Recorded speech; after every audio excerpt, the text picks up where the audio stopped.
Hello everyone, Namaste. My name is Lucky Elijah. Thank you for watching this video. We are here right now at the beautiful Fort Canning Green Park, and my lovely guest today is a couple with a combined experience of over 30 years. Right? This pair of veteran light workers are none other than Shamir, who is on the left, and Amma Sophia Rose. Alright? So this pair of light workers are multidisciplinary. They do lots of modalities because of their experience. They have 15 years of experience each serving as light workers, and this is the longest I've ever encountered. Right? So without further ado, I'll allow them to introduce themselves. Right, let's start with Sophia. Sophia, could you tell us a little bit more about your background, your history, and what you do? My background and my history is I've been working in the field of the esoteric and living in Sedona. I first was awakened when I was living in Las Vegas. And what a place to awaken. Yeah. It's unusual. Yeah, I was very psychic as a child, but it got shut down. And then when I went to Las Vegas, it was like the world was available and open to me. And so that actually showed me that I could create anything, that anything was possible. But I was depressed, I was overweight, I was in an unhappy marriage, and I was just really longing for something else. So I had an experience where I didn't want to be on earth unless I actually was living my purpose. And so that led me to Sedona, Arizona, and I started to meet spiritual practitioners, and my intuition got very strong. And through that, I was actually guided to different master teachers around the world, such as John of God and the Dalai Lama and Amma and Karuna Maya and all of these elders from the Hopi to the Maya. And at the time I didn't really know what that was going to do, but they said on my 34th birthday I would receive a gift. And the gift of sacred sound came. And so I started to read the akashic records, and I started to sing the songs of creation. I was on a mountain after having an initiation with the Dalai Lama, and a vision came, and an apparition of the Divine Mother, and she said my gift was to sing, and she gave me a very special voice. And so that is what I use to help people to awaken the keys and codes of light within their own being. That's awesome. Thank you for sharing that story. It's very inspiring. You have so much experience, and you learn from so many different masters, and so you're very well-rounded as a town because you got a little bit of the best of all these masters. Yeah. Shamir, could you tell us a little bit more about yourself? And I've often heard people refer you as Shamiracle, right? Could you tell us how that came about? Yes, Shamiracle. A friend came up with that name at some point and said, hey, you gotta call yourself Shamiracle. And I feel it's very aligned with my perspectives on life. Like for me, recently more and more, life is becoming magic. It is really magic. And it has been many years ago when my spiritual journey started as a teenager. Through certain experiences, my first opening to spirituality happened on the island of Ibiza in Europe.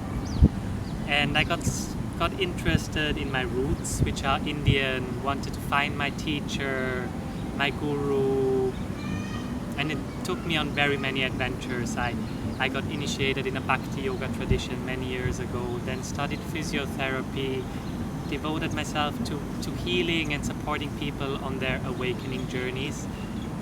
Bhakti yoga as the foundation of all of it, because Bhakti is the devotion, and that's my dedication as well, the devotion to serve, the awakening and the healing. And recently, more and more, it is going away from the healing, but it is more about activating people's fullest potential on all levels, because we are all here with a certain purpose, and the purpose very often is far beyond that what we could imagine.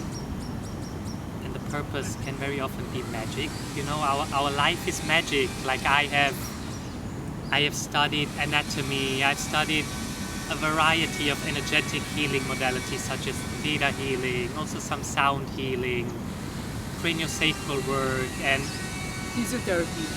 Yes, physiotherapy. So you combine medicine and holistic arts together. Exactly, and all of that combined together, I just realized, wow, our human physical bodies combined with our emotional bodies, our energetic bodies, our mental bodies are just walking miracles. We are miracles. We just have to be aware of the magic that we carry, and every person individually carries their own magic, and that's what I'm here to reflect and to activate. To activate the codes within them to their fullest potential. Exactly. Right, that's amazing. Right, the two of you live together as a couple in Bali. Could you tell us a little bit about how did the two of you meet, and why did you choose Bali as a base? Well, it's quite an interesting story, actually. I was living in Hawaii and I had a goddess temple. And I was told 10 years prior when I had first, like back when I was very first beginning my journey, about 3-5 years into it. And I was told I was going to meet somebody very special and that I would meet them in Bali. And so, of course, for 10 years I tried to get to Bali. It never happened. Until now. So for 10 years, I was on that journey, and I had this goddess temple. I had manifested a 5,000 square foot home with 7 acres right near the beach, and it was what I had thought was my dream place. But it ended up being too confining and more about materialism and trying to pay rent. And I just said, no, I want to be of service, and I want to be with my beloved. And so I had a vision, and in the vision, I saw Shiva Shakti. I knew in that moment when I looked into the stars and I saw that alignment that I would be going to Bali, and this was 2012. Yes. So I was guided to go to Peru first, and then I went to Bali. And then when I got to Bali, I was there for a month, didn't meet him. And then lo and behold, we were at a breathwork training that we were both facilitating and teaching at, and we walked. Instantly connected.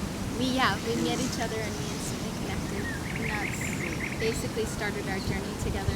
And it was emergence, actually. When we hugged the first time, it was like going straight to the Godhead, and I'd never experienced that before. And it was like we ceased to exist as separate beings, and we were merged into one. Yeah. All right. And I'd never had that experience before. It was very, very special. It's very surreal. Yeah. It's like otherworldly, other dimensionally. How about Shamir? Could you tell us your perspective of this story? Oh yeah, totally. Like, my ancestors are from India. I was born in Singapore, raised in Austria, wanted to explore the world. Got called back to Austria and felt like very settled there.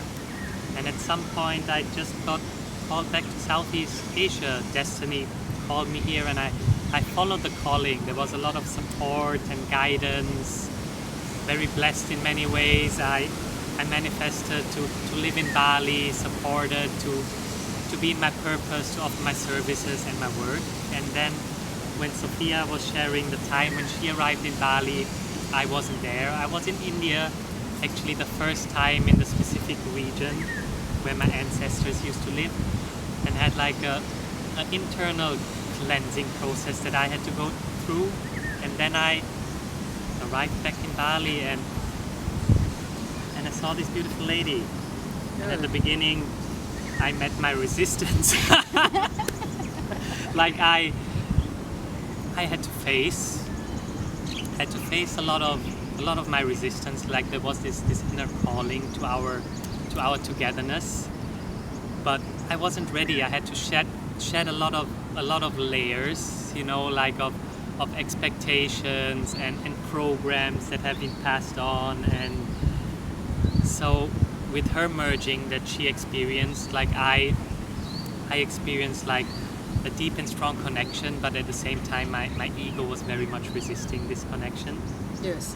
And since then, our first encounter, our first meeting, it has been connecting and getting closer and closer, and until I could really surrender to our love and our togetherness and our connection in love, being the beloveds, and also in our purpose that we are here to serve and to share the magic that I was talking before, the activations.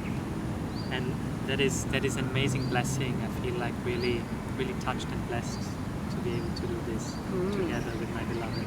Yeah, it sounds like twin flames coming together, and at first, you resist each other because you see all the negative blocks and emotions that have not been cleared surfacing out. But after that, when you clear it, it's a catalyst to bring you to a higher level of spiritual evolution very quickly. So it's a blessing, and you guys, it's synchronized, it's destined to be together, and you're very lucky to live in Bali. I would want to live in Bali or Hawaii myself, or Sedona. Sedona's a good place too, right? Back to you, Sophia. Could you tell us a little bit more about as an akashic record reader, what are the akashic records? Because some people who might be watching may not know what this is, and how do you go about reading the akashic records in the first place? What are they? The akashic records is the field of consciousness where all of our experiences are stored. And so when I work with someone, I actually carry the codes of the living whale. And so the humpback whales are the keeper of the akashic records. And when that sound was gifted to me, it's a very special sound that is a vibratory field that creates a morphogenic field where the person and I can both go in to this frequency where they can actually see their own akashic records. They can begin to experience and physically feel a lot of the shifts. So it would be, a lot of people have told me or expressed to me that it's similar to swimming with the whales or being with the dolphins in different experiences like that.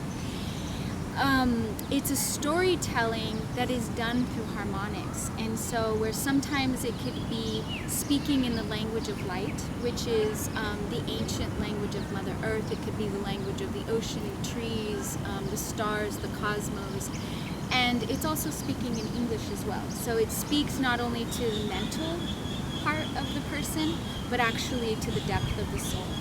A lot of times when I'm reading the Akashic records, like I say to people, we're going to access and create a portal of love for their own self-healing and self-activation. And what I love about it is it's not me telling them anything.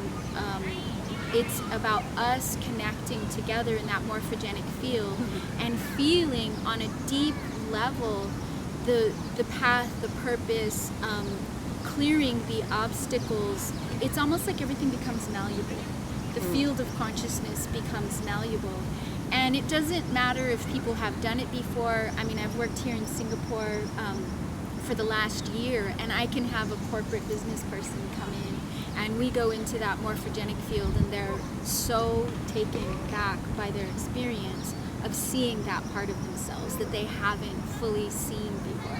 And knowing that it's inside of them, that they can also access that field.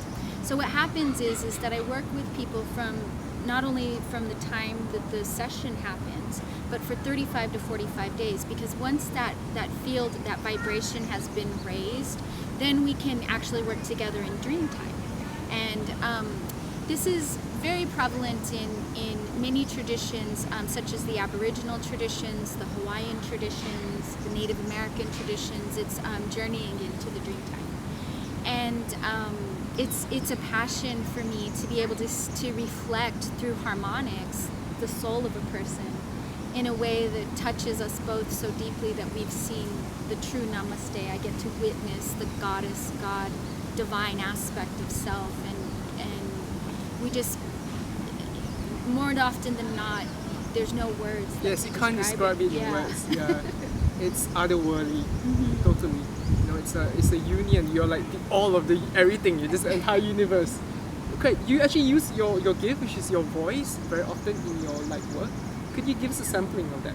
Sure. Yeah. Okay, so just take in a deep breath. Okay. And we'll just have our audience just really sink into the heart, and just really breathe into the heart, and just do a little akashic prayer. Indai Sam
Sophia, that was really powerful. I could feel all my cells like vibrating, you know, all my chakras like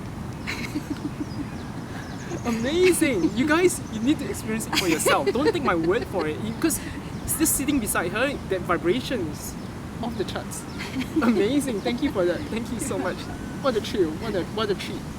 Right, Shamir, could you tell us a little bit about the craniosacral therapy that you do, as well as physiotherapy? And also, a lot of people are confused. So what's the difference between an osteopath, a physiotherapist, a craniosacral therapist? This is confusing for them, right? Okay. Yeah.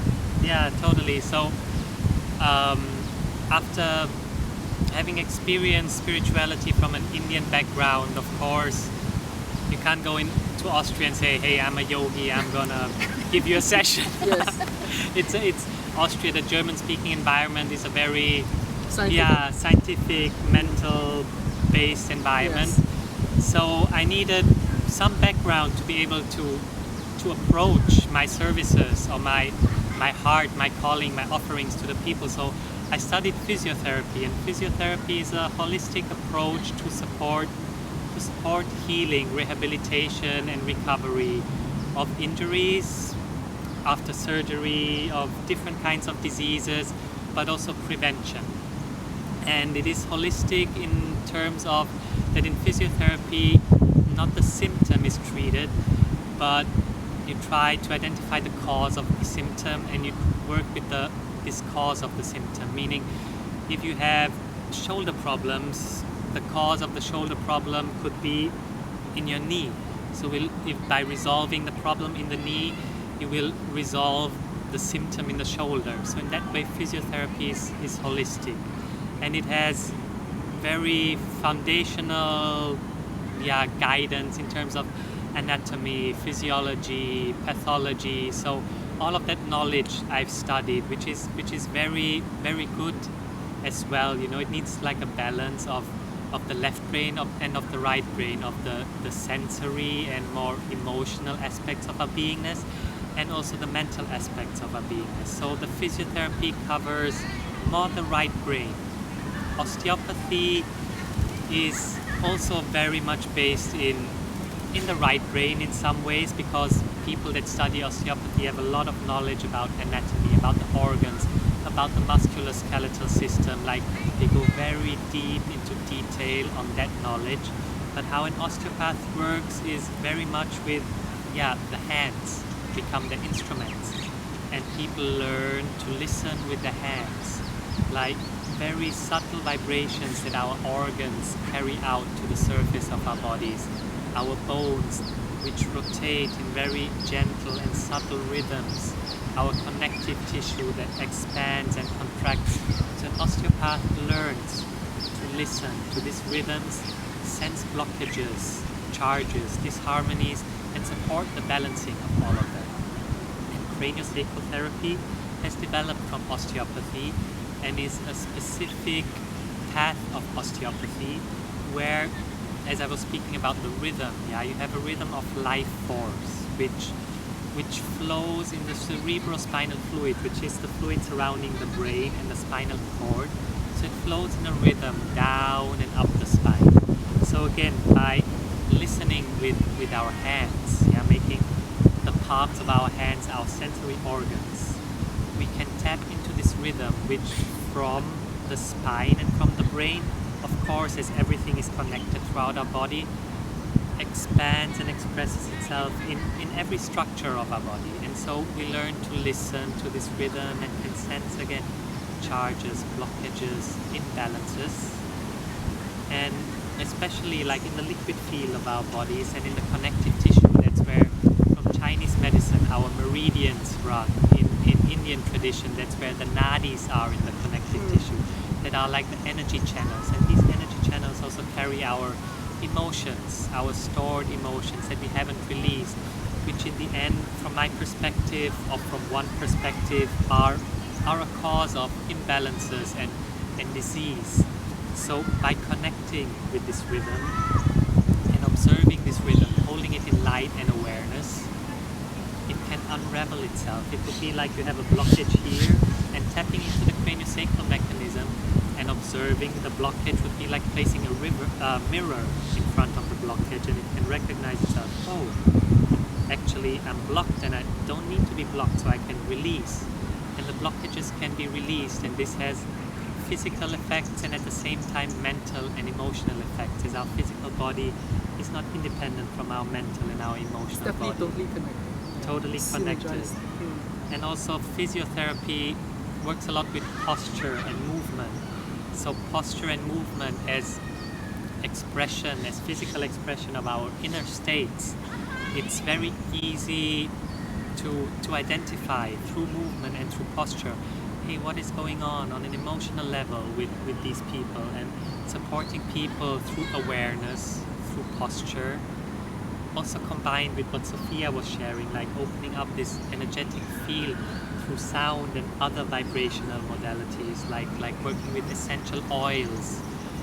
There are many things that can open this field, and through awareness, these blockages can unravel themselves, so that people are not controlled by what they are holding on to, or what they are being held on by.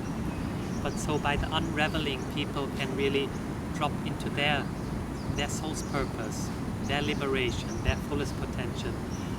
And essentially it's about not physiotherapy, but all of that leading into what I share and what I offer, in connecting people to their heart and being able to follow their heart's calling, because everyone's heart's calling is that what we are meant to do, and that what gives us our fullest fulfillment, what makes us happy, and what we are here to share with the environment, with other beings, and that's what we are here to inspire each other, to be inspired.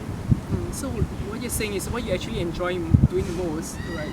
Your true passion and calling is to activate the light codes or the light body within each person, and you work closely with Sophia with breath work, sound, to activate these things, right? Can you tell us a little bit more about that, like, elaborate on that? Yeah, totally. Like my work, as Lucas shared at the beginning, it's been 15 years, and it hasn't been as it is now. All of these 15 years, it has been developing consistently. So the intention from the beginning was to support people in healing, but not only, as I was sharing, curing symptoms, but really healing more in terms of empowering themselves. And so what it has developed to now is combining modalities such as sound, vibrational frequencies, essential oils, hands-on healing as craniosacral work, myofascial release. We work with breath work, with other sensory activations. So intuitively and using your senses, you just know what a client would best require, and then you're like a doctor, you prescribe what is needed for them based on a case-by-case basis. There's also the sonic alchemy and sonic rose alchemy, and so it's a way of life. And so it's connecting into the ways of the earth, the elements, and different ways of sacred honoring. And so for people that like, for example, how a ceremony would look, I call it ceremony because I want people to be in presence with the sacredness.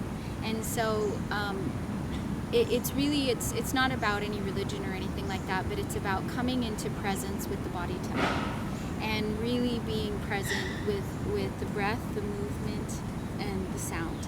And so it facilitates breathing and breathwork, transformational breathwork, sound healing, movement, and then also what Shamir calls a soul striptease.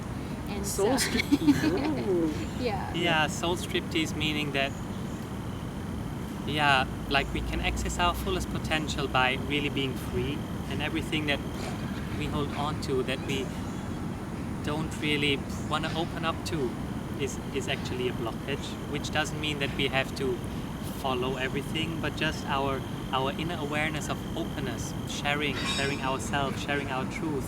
For example, we have learned, especially men, but in many cultures also the women, not to be emotional, to hide our emotions, to hold back our emotions. And emotions, if you see E as energy in motion, they Yes. need to be moving. Energy in motion. Energy in motion, it needs to be moving. And if we don't allow ourselves to connect to these emotions, to get them moving, they become stuck in certain parts of our bodies. And that's where we fall out of balance. And so by releasing and opening up to that, it allows people to connect to what Sophia was sharing, to the earth, to the elements, to their fullest blossoming. That's beautiful. Also working with vocal awakening and vocal activation, so helping people to connect with the truth of what they feel and to be able to express it. So first we start with sound in general, because a lot of times people, they're so blocked in the throat. So Yeah, they can't express themselves. and their creativity.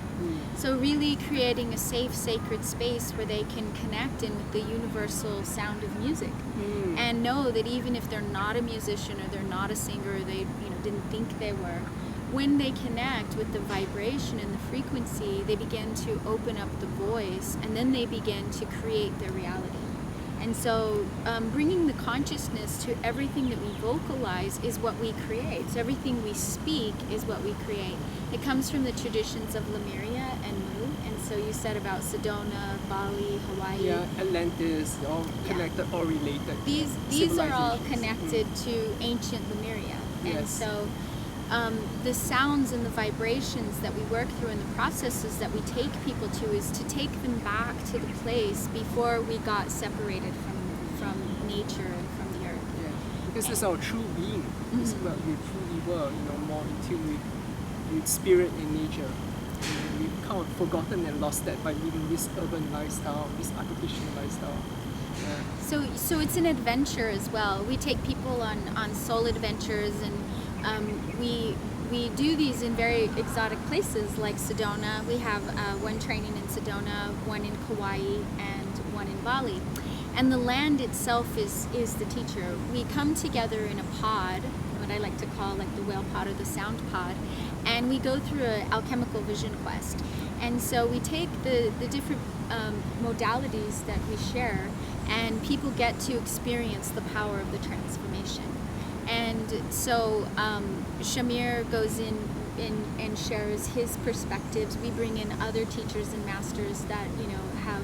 So, for example, in Sedona, we had a Native American elder share a white buffalo calf pipe ceremony. We had a woman who taught about the crystal skulls, and we have kahunas that we work with in Hawaii. We have Balinese high priestess in Bali.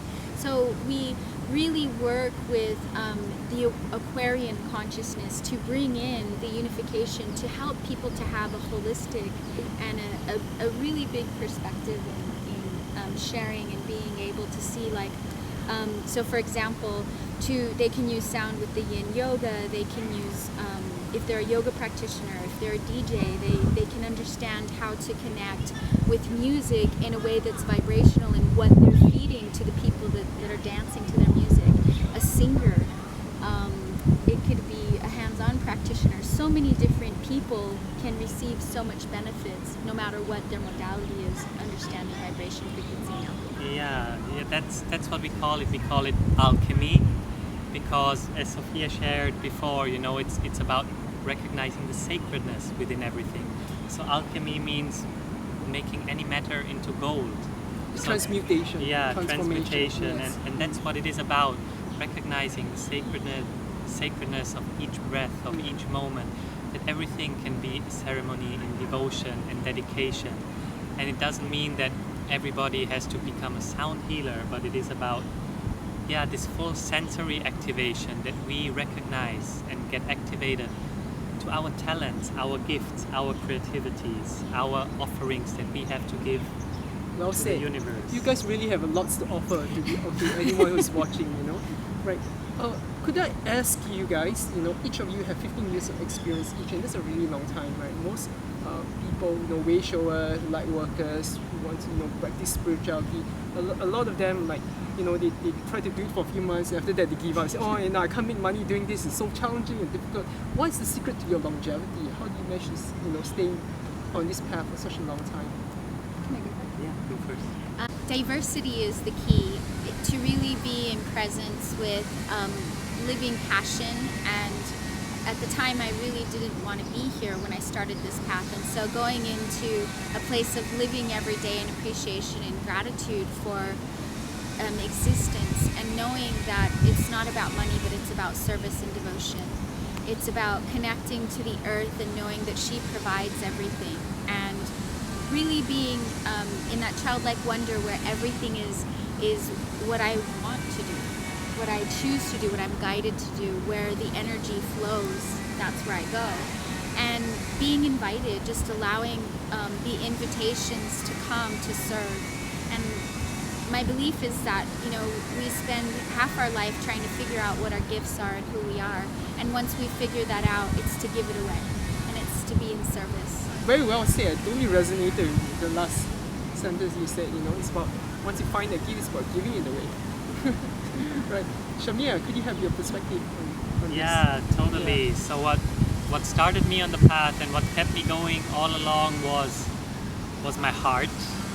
Like, not wanting to compromise my heart, the longing of the heart just for a regular income, to neglect my passion, my excitement. What I felt was supposed to be shared, like not compromising my heart and really, really going for that. Not doing my job 5 days a week and living two days a week on the weekend, but living my life in every moment to its fullest. That's what has inspired me. And then also, in retrospect, I realized it was the concept of oneness, which really inspired me and kept me going, to be aware that everybody's suffering on this planet is not separate from my suffering. And I worked in hospitals, in cancer departments, in intensive care units, and I've seen a lot of suffering, and I just felt, wow, and there is a lot going on this planet, and just my dedication to, hey, it is possible, like John Lennon says, hey, you may say I'm a dreamer, but I'm not the only one, and someday you're gonna join us and the world's gonna be one, because it is possible, to create this heaven on earth.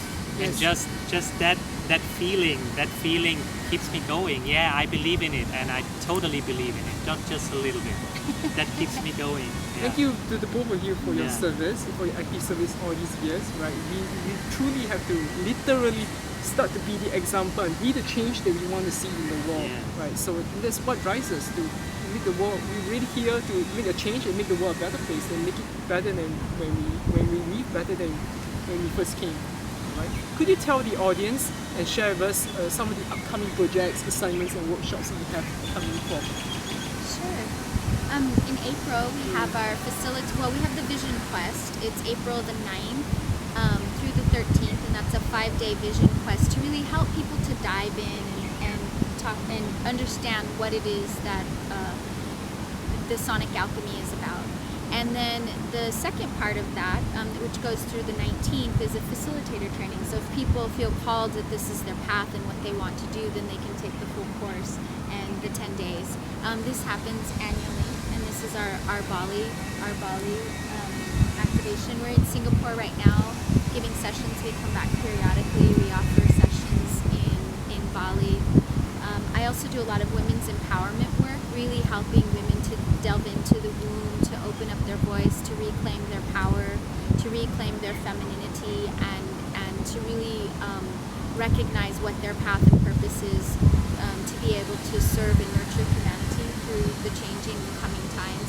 So I have a retreat for that in June, and it's a women's yoga retreat and women's empowerment. Yeah, so I'll be offering this coming week 2 workshops in Singapore, some on sensory activations, one on breath work.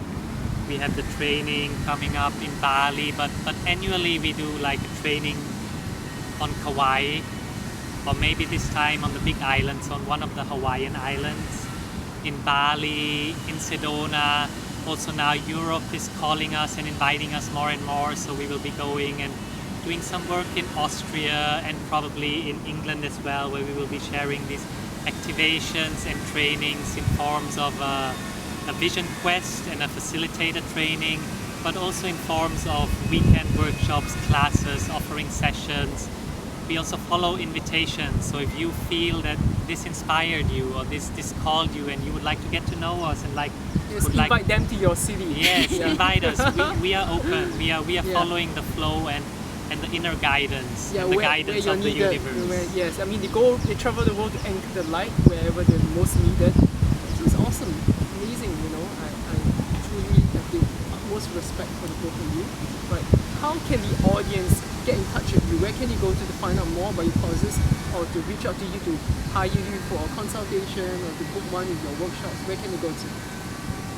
The website that I have is ammasophiarose.com, which is my name, or you can go to sonicrosealchemy.com, Sonic Rose Alchemy.